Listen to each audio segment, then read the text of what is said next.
Sa unang pagbasa, gipakita unsay nahitabo sa mga alagad ni Hesus nga nagsunod gyud kaniya. Ang nahitabo, nahimo gyud silang magsasangyaw sa hitabo sa kinabuhi ni Hesus. Nya kining maong pagsangyaw nila ni San Pedro, ang pagsangyaw sa mga apostoles gibase nila sa ilang kasinatian uban sa Ginoo gikan sa pagtawag ni Kristo nila hangtod gyud sa ilang pagkasinati sa iyang pagkabanhaw. Unya gibase pud nila sa kasulatan sa panagna sa mga propeta. So gakuan ba gauban ang duha ka basihanan, ang panagna sa mga propeta ug ang ilang kasinatian. Kita karon kung gusto tang mahimong suod Dios Ginoo, kinahanglan mausad ni ang atong basihan ang sinulat nga panagna sa mga propeta. Nya dili naman ron panagna ang atong gisunod. Unsa naman ang gisuwat na gyud mismo binasi ni Kristo, kanang gitawag og ebanghelyo. Kay kanimo kung ebanghelyo mao gyud ni ang gisangyaw ni Kristo. So ibase na nato sa ebanghelyo ug sa atong kasinatian. Kusog ba mo mobasa og gospel? So kinsa dinhi ang magsigig yung basa sa Biblia ta sa kamot? Wa mo'y klaro. Onya sunod unsa may buhaton? Kinahanglan doon na tay kasinatian, doon na gid tay experience sa Ginoo. Wa gani tay kasinatian sa Ginoo, maglisod gid tag sangyaw. Mo na sana mind and heart. Kay kani ang mind mao man ni ang mosabot. Kaning heart mao ni ang mopuyo. Mo bay mopuyo ba? Taragod anang moingon ang lalaki sa iyang uyab nga babae, I love you very much.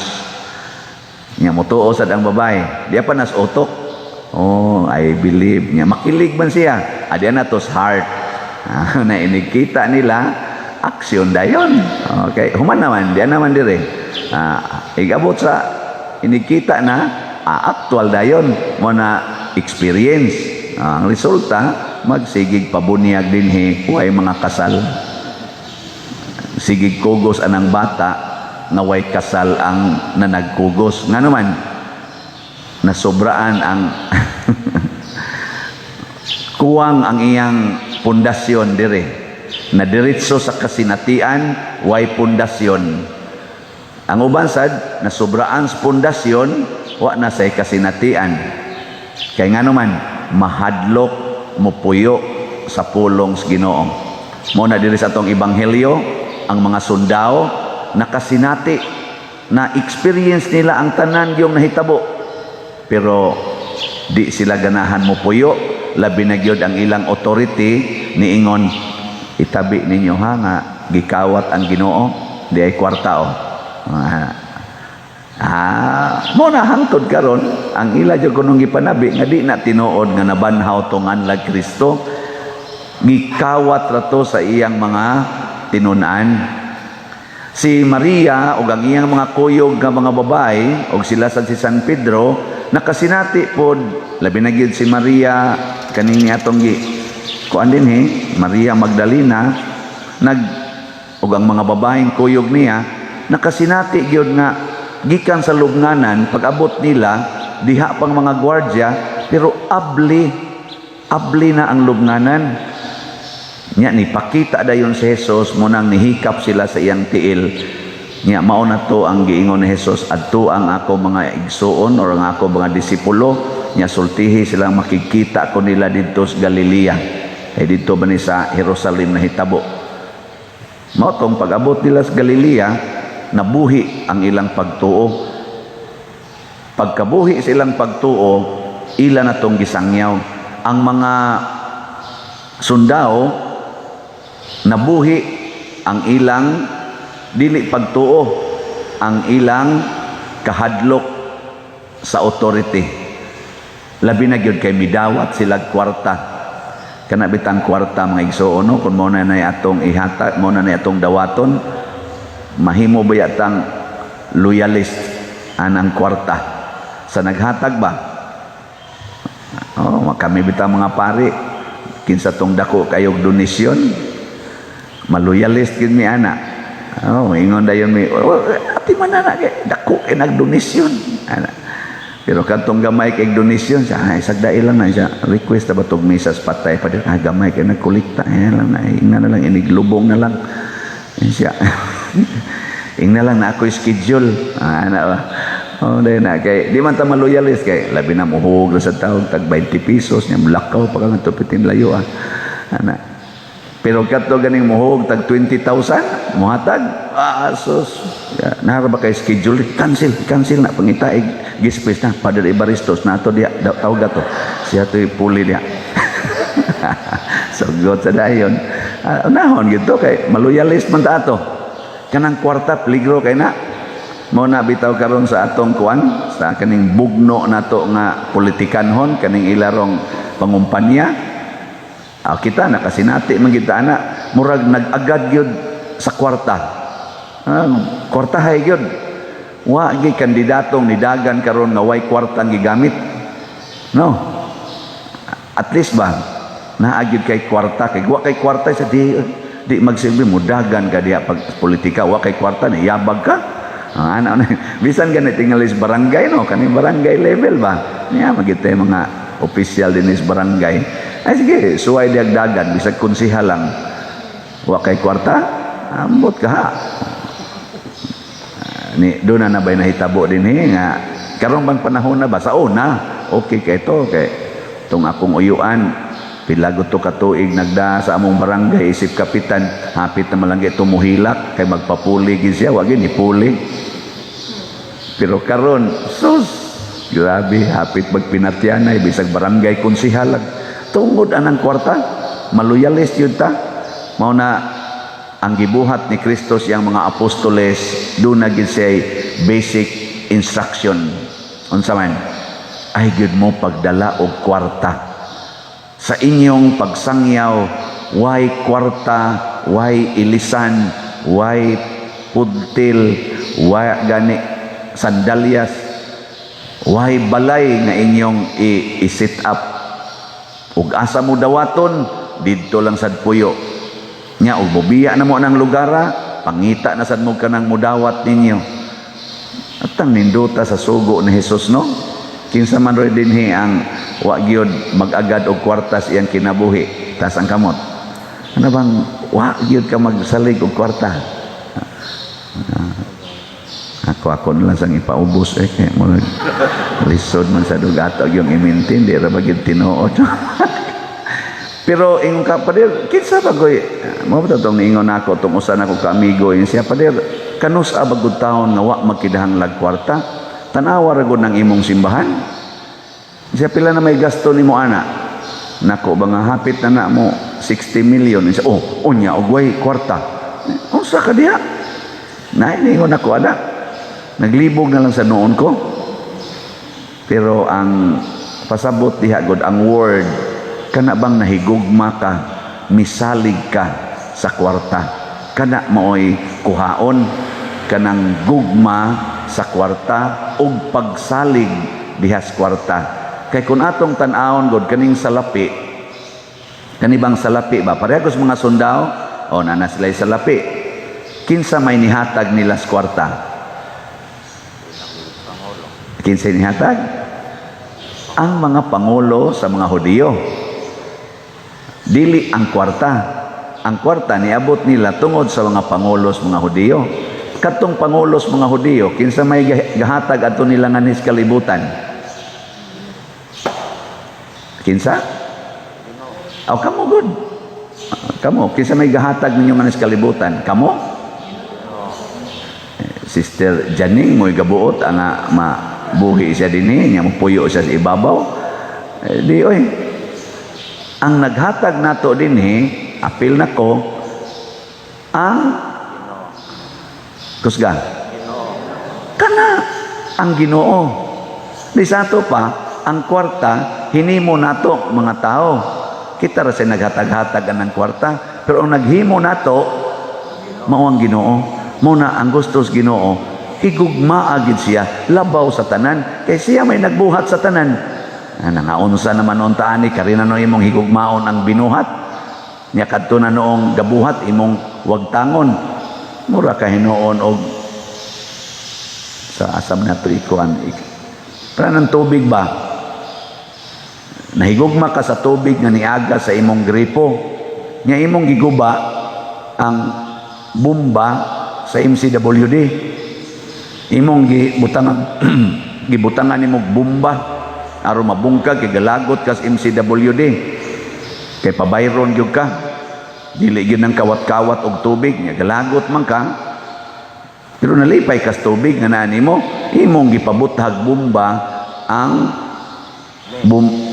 katong pump, water pump sa MC nga mo iga-supply des inyo. Ikabungkag ato, di na to muandar, muagas pa na imong gripo. Mo sana. Kanang imong naong, basig mauna na imong gihigugma. Kanang naong nimo ba? Mauna sige na kag usab-usab anang imong naong. Kay porti ginimong inlaba, kanang imong balay mauna na imong gihigugma, kanang imong profesyon, kanang imong anak, kanang imong bana, kanang imong kabit, kanang imong kapuyo, mauna na imong gihigugma, labaw sa naghimo ni ana. Unsa may resulta? Patay gina imong kinabuhi. Tana din sige man kog baligyag slat, no? Wa jud ko mahigugmaan ang slat. Ang akong gihigugma ang naghatag sa slat ug ang naghimo sa naghatag sa slat. Ana. Pero labaw gina akong gihigugma ang gahatag sa slat. O sana naghimo sa naghatag sa slat. Muna ini kadawat na nako anang inyong mga gipamalit sama anang inyong palit anang dopes kaning atong sus BF. Igdawat nako ana ako ginang ibalik ngadtos gahatag kung unsay tumong nga iyan ang gihatag. No nang at least limpyo akong konsensya kay ibaw man siya nga ako nang gigamit sa iyang tumong. Mao ni ang role nato nga mga nagsunod sa Ginoo, ang pagsangyaw. Mao bitang lipay kung mo-announce ninyo nga naa na tari umaabot nga ordinado ba kanang ordinahan nga magsasangyaw si Reverend Charles Quezon. Ugma bang adlaw iyang ordination sa pagkapari ato ginang parishioners dinhi na tagalataban, anak ni Ma'am Brenda o iyang papa si hindi mo ta ko Edgardo ba to? Eduardo. Eduardo. Nakaproduce gid sila og pari. Usara sad kabuk ilang anak laki. Nga nahimo pag yung pari. Hastang nindota no. Una kitang mga parishioners dinhi sa kaning kuan San Vicente Ferrer Liloan. Apil na sad mong mga online parishioners ato ning tabangan kay doon naman ni siya gastuhanan na kwarta. Atong gasto kinahanglag kwarta ba mga 400,000 tingali kapin para karon sa iyang ordination o para sad sa kantamisa karong Biyernes bitsa 22 alas 5:30 sa hapon magkantamisa siya diri kanang first mass niya. Gastuhanan niya po na. Pero ang gastuhanan na pagkaon, dili ihatag niya. Kung dili ipakaon sa mutambong sa ordination. Kaya mo maganda dako ang gastuhanan ang pagkaon. Ay kanas Father Charles, magkuha naman na, magsige naman nagdupa-dupa. Kolekta na siya. Kaning among kamot mga pare, apil na ning niyang gas concelebrate ako. Gamhanan man kayo ni. Inigdupaan ni, tubod man dayong ng kuhan. Kwarta. Importante kay among kamot mo na panalipdan gininamo among kamot kay maputol ni dinhi wa na gyud mo tubod. Kani may tuburan o kaning among baba kay di na nimo wali aso na gyud tay mahimo ani. Mao na iya na pero ang gastuhanan karon kay wa pa man siya kasugod og dupa-dupa na ay daghang gastuhanan. Kita kay nalipay tang na ay bag-o na sad nga ordinahan. So hangyoon ta mo, hatag mo sa inyong donations dinhi sa parokya or diya sa online. Ihatag ninyo na atong online nga pagpadala. O diya sa opisina ihatag bisag pila. Ang ato pang natigom karon murag na apas mga 200,000. Nya bana-bana na to mga 400,000 ang atong kinahanglan. So kuwangan patag mga 200,000 more or less. Sa kuan ra diha kanang kaon ra ni wa magkinahanglan anis Father Charles ang iyang gikinahanglan nga madayon ang iyang ordination ug ang iya sang kantamisa. Kita kay magpundok man ta gutom baya na ighumas kantamisa kay taas-taas man ang kantamisa kay punan pas kurogs ba sa pari kay first mass guna dugay kay na mahuman. Magkurog-kurog anya daghan sa nang pasalamat kinahanglan kita nga pras kasal ba ang kasal di ba og magtipon ang kanang gikasal wa man na makinahanglan tag 100,000 50,000 sa tinud-anay ang gikasal ang gikinahanglan na honeymoon mura ginang ila og kanang pag-bless sa pari mura ginang ilang gikinahanglan kinsa may nagkinahanglan anang dagko kay gastuhanan. Ang mutambong mga buangon kay tanan mo demand gyud kaon, mo demand gid anang picture mo demand gid anang murag i-movie hangtod dagko na lang hinong kay gasto mo na nagkinahanglan. Pero ang mga gikasal oy basta makahanimon lang manana luyab na nagbugnaw kayo ikaw ugma no. Mao gid na pero kita isip community. So isip community ato sa ding tabangan. So ay mo ni siya ang gitawag og gugma sa naghimo. Ang naghimo sa pari nga mahimong pari ang Dios. Ang naghatag sa nimo dihag bahandi ang Dios.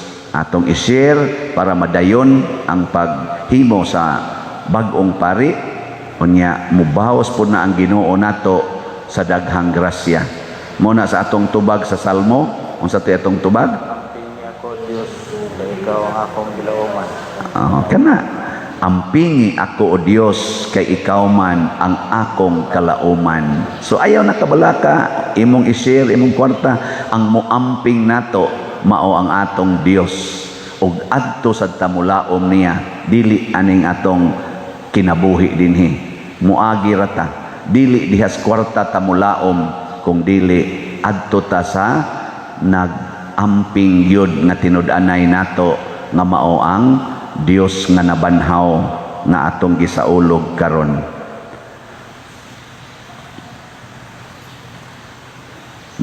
Pagampo sa katawhan. Mga igsuon diha sa paglaom sa Pasko sa pagkabanhaw atong ipadayag ngadto sa Dios uban sa mahigugmaon nga kasing-kasing ang atong panginahanglan ug moingon kita Ginoo sa kinabuhi dungga kami. Ginoo sa kinabuhi dungga. Alang sa nagapanawng katawhan sa Dios nga diha sa pagtuo, paglaom o paghigugma magapanaw sila ngadto sa himaya sa kabanhawan magampo kita sa Ginoo. Ginoo sa kinabuhi dungga kami. Alang sa atong kalibutan nga masinati niinis ang kalinaw ug kabanhawong Kristo magampo kita sa Ginoo. Ginoo sa kinabuhi dungga kami. Alang sa malampuson ug malinaw nga piniliay magampo kita sa Ginoo. Ginoo sa kinabuhi dungga kami. Alang niadtong nagantos sa nagkanalaing matang sa sakit nga makabato na sila og hingpit nga kaayuhan ug kahupayan diha ni Kristo magampo kita sa Ginoo. Ginoo sa kinabuhi dungga kami. Alang sa kalampusan sa Second National Mission Congress karong Abril 17 ngadto sa 24, 2022 nga motak-op sa pagsaulog sa 500 years of Christianity magampo kita sa Ginoo. Ginoo sa kinabuhi dungga kami. Alang sa sulugoon sa Dios, Teofilo Kamumot, Obispo, nga mabayaw na sa kadungganan sa altar, magampo kita sa Ginoo. Ginoo sa kinabuhi dungga kami. Alang sa mga proyekto dinhi sa atong simbahan nga pinaagi sa pangama ug paggiya ni San Vicente Ferrer, magmalampuson ug mahuman unta sumala sa atong mga giplano ug gipangandoy, magampo kita sa Ginoo. Ginoo sa kinabuhi dungga kami. Alang sa tanang mga benefactors ug donors sa atong simbahan nga mihatag og pinansyal ug lain-laing hinabang, ug alang sa mga nagtrabaho dinhi sa atong mga proyekto nga hatagan unta sila sa Ginoo ug daghan pang mga grasya sa ilang kinabuhi, malikay sila sa mga kadautan ug mulampos unta ang tanan nilang mga paningkamot, magampo kita sa Ginoo. Ginoo sa kinabuhi dungga kami. Alang sa mga nangamatay nga makaambit na sila sa hingpit nga himaya sa nabanhawng Hesus, magampo kita sa Ginoo. Ginoo sa kinabuhi dungga kami. Ginoong among Dios, nagampo kami nga ang kalipay sa among pagsaulog sa Pasko sa nabanhawng manunubos masinati namong tanan. Busa dawata ang among pangamuyo nga gituboy pinaagi sa maong Kristo nga among Ginoo. Amen. Amen.